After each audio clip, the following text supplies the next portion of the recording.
നിങ്ങളുടെ ഇഷ്ട പരമ്പരകൾ എക്സ്ക്ലൂസീവായി സൺ നെക്സ്റ്റ് ആപ്പിലൂടെ തികച്ചും ഫ്രീ ആയി ഇപ്പോഴേ ആപ്പ് ഡൗൺലോഡ് ചെയ്യൂ. കയ്യിൽ ഒരു കനപ്പെട്ട ബാഗും ഉണ്ടായിരുന്നു. ബാഗില് പണമാണെന്ന് ബുദ്ധിയുള്ളവർക്ക് ഊഹിക്കാൻ പറ്റും. മേഡം എന്തായി പറയുന്നത്? ഞാൻ ബാങ്കിൽ പോയിരുന്നു. ഇനി ബാങ്കിൽ നിന്ന് ഇറങ്ങി വരുന്നവരുടെ ബാഗിലുള്ളതെല്ലാം കാശാണ്. ബാങ്കിൽ നിന്ന് ഇറങ്ങി വരുന്നവരുടെ കയ്യിൽ ക്യാഷ് അല്ലാതെ പിന്നെ കടല വറുത്തതായിരിക്കുമോ സ്വാമിയേട്ട? സ്വാമിയേട്ടൻ ബാങ്കിൽ നിന്ന് ഇറങ്ങി വരുന്നതും ക്യാഷ് അടങ്ങിയ ബാഗ് ഒരാൾക്ക് കൊടുക്കുന്നതും ഞാൻ കണ്ടതാ. അതാരുടെ പണം, ആർക്ക് കൊടുത്തു, എന്തിനു കൊടുത്തു എന്നൊക്കെയുള്ളത് സ്വാമിയേട്ടന്റെ വ്യക്തിപരമായ കാര്യങ്ങളാ. അതിൽ ഞാൻ ഇടപെടുന്നില്ല. കണ്ട കാര്യം ചോദിച്ചെന്നേ ഉള്ളൂ. അക്ഷര, നീ വെറുതെ ഉറപ്പില്ലാത്ത കാര്യം പറഞ്ഞ് സ്വാമിയെ ബുദ്ധിമുട്ടിക്കണ്ട. ഉറപ്പില്ലാത്ത കാര്യങ്ങളൊന്നും അല്ല.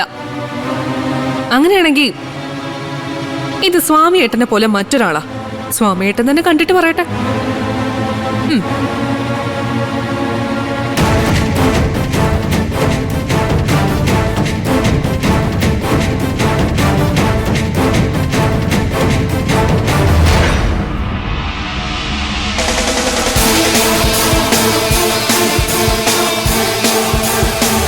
ഓ ഇതോ, ഇത് പിന്നെ വേറെ ഒന്നുമല്ല.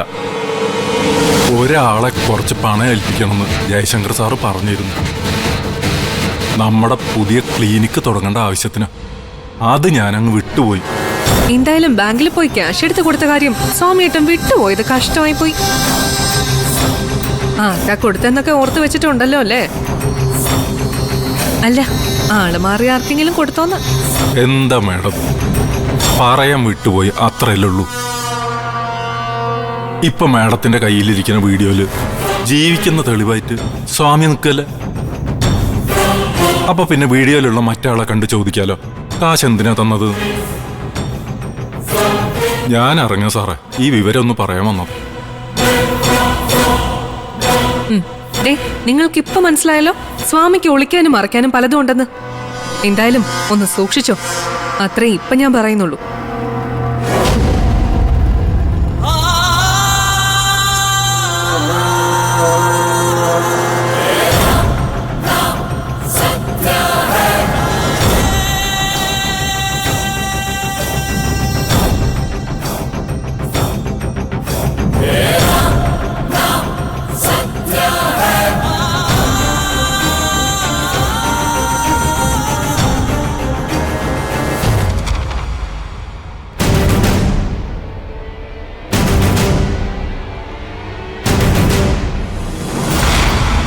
ഇതിൽ ഇത്ര ടെൻഷൻ അടിച്ച് പോകേണ്ട കാര്യം എന്താ?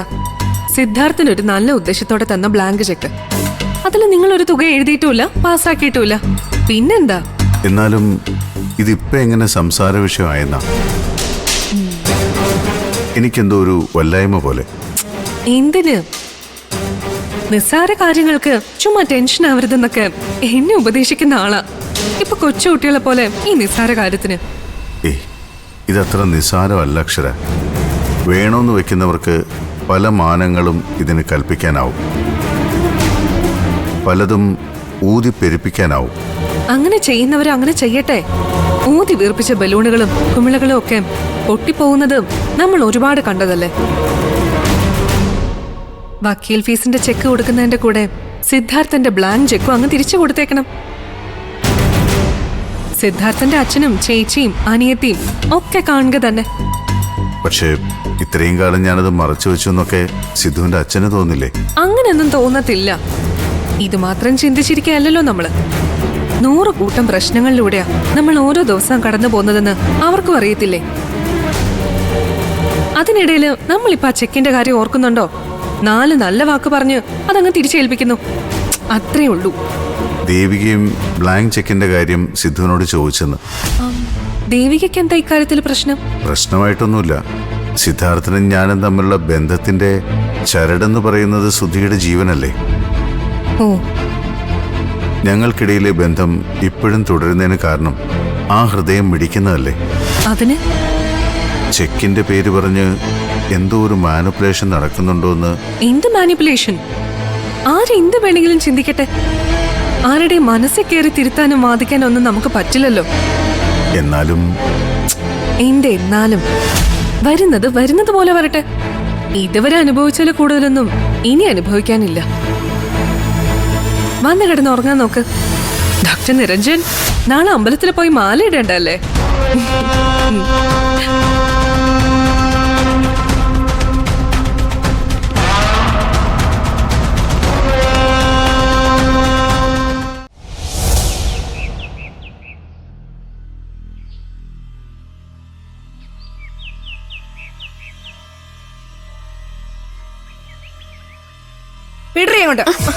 ചേച്ചിയമ്മ ഇപ്പൊ ഒന്നും ചോദിക്കില്ല ചേച്ചിയമ്മ. സിദ്ധുവേട്ടൻ പറയൂന്ന് നോക്കട്ടെ. പഠിച്ച കള്ളനവൻ.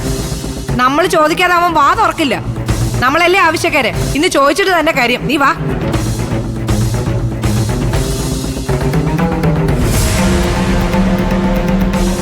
ആഹാ, പൊന്നുവൻ വലിയ ആലോചനയിലാണല്ലോ.